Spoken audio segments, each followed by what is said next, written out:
ከዛ በፊት አላቃቸውም 12 ቀን እንደውም 3 ቀን ብቻ ነው ሄጄ ያየኋቸው አይደል 4 እና 5 አራተኛው ላይ ልጆቼን ልክ ያለው መርቀውልኝ ልከዋል ከዛ በኋላ ማህበሩ እየተመላለሰ እሳቸው የሚያስፈልጋቸውን ነገር ነበር ሲያሟላይ ነበር እንደውም ሳናግራቸው ምን በያለሽ ስትሄጂ ንግስተ ነገስት ተማርያም ዘኢትዮጵያ ነኝ ብለሽ በይው አለች ንግስተ ነገስት ተማርያም ዘኢትዮጵያ ይባላለሁ ነይ ሳሚኝ አሉ ነይ ሳሚኝ እሺ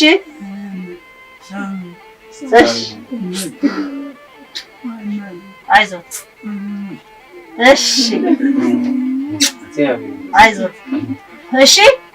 አሁን 7ኛ ዓመታቸውን ልናከብር አይደለም ቦታው ራሱ የመረጡት ቦታ ራሱ የሚገርም ቦታ እኮ ነው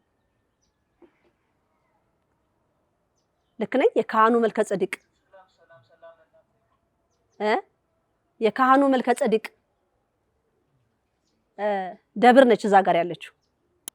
ከዛ እሳቸው ለካ የሚያርፉበትን ቦታ እዛ ጋር ያሉትን ካህናት ቀድመው ነግረዋል አያችሁ እኔ የምፈልገው እዚህ ቦታ ገዝተው ነበር እዛች ቦታ ላይ ነው እሳቸው ያረፉትና ቦታውን የሸጠላቸው ሰው እኔ ለመኖሪያ ቤት ነው እንጂ ለእሳቸው ቀብር ቦታ አይደለም እንትን ያልኩት ብሎ ደግሞ ተነሳ ማለት ነው እሱ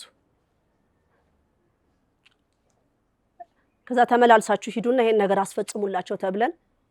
የረፍት ቦታቸው እንዲታጠር ማለት ነው እና እኚህንም አባት በአንዱ ስልክ ተቀብዬ ነው መመሪያ ስጪ ብላኝ የሰጠው ከዛ የሆነ ቦታ ላይ በቃ እኛ ጋራ ይግቡ አስክሬኑ እኛ ጋራ ይግቡ ሲባል አይቻልም ብለሽ በይ የሆነ ኬላ ማለፍ አለብኝ እዛ ካለፈ በኋላ ነው የምሰጣችሁ ባያቸው በዚህ ቀልድ የለማ ታዝዣለሁ ከሰማይ አባቴ ያን ልክ አለፍኩ በኋላ አሁን መውሰድ ትችላላችሁ ባያቸው ከዛ ምን ሆነ የእሳቸውን ቦታ ላይ በፖሊስ ተከበበ ማለት ነው አስክሬኑ ፍለጋ ቅድስት ሥላሴ ካቴድራል መግባት አለበት ተብሎ ማለት አሃ ከመንፈስ ቅዱስ ጋር አይደለም እንዴ እነሱ ያሉት እንዴት እግዚአብሔር አልነገራቸውም እንዴት አልነገራቸውም እኚህ አባት ካቴድራል መቀበር እንደማይፈልጉ ሥላሴ ቤተክርስቲያን መቀበል እንደማይፈልጉ ለምን አልተነገራቸውም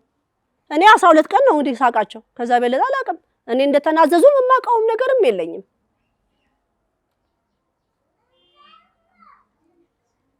ከዛ ማህበሩ ጻዳ ለብሶ ቀበረ ፈተና ሆኖ ነበር መጨረሻ ላይ የሚገርም ተአምር አውሎ ንፋስ ቤቱን አነሳችበት ከዛ ካህናቱ ሲወጣ አውሎ ንፋሱ የት ነው ብለው ሲያዩ የሰውየው ቤት ላይ ነው ከዛ ጠሩት ጧት ላይ ጠሩትና ይቅርብ እኚህ ሰውዬ መብታቸው ነው ይሄ የረፍት ቦታቸው አሁን 7 ዓመት ሞላቸው ከዚህ በኋላ አስክሬኑን ቢያነሱት በቃ አለቀ የተሰጠኝ የ7 ዓመት ግዴታ ተወጣው ጨረስኩ ማለት ነው ይገርማል አይደል 12 ቀን ነው ይሄ ማህበር ያወቃቸው 12 ቀን ሲያቃቸው ከዛ በኋላ ሲዘከር ያ ሁሉ የሚያቃቸው ሁሉ ጠፋ እነ እህተ ማርያም ናት እንደው ምንድነው የተባለው እህተ ማርያም ምንድነው ያደረገችት እህተ ማርያም የሆነ ስም ተሰጥቶ ነው አይደል በሳቸው ዙሪያ ተሸነፉ ምን ብለው ያውሩት እኚህ ታላቅ ሰው ከዚህ ዓለም በሞት ተለይተው እነሱ አልቀበሩም ራሷ በምትፈልገው መልኩ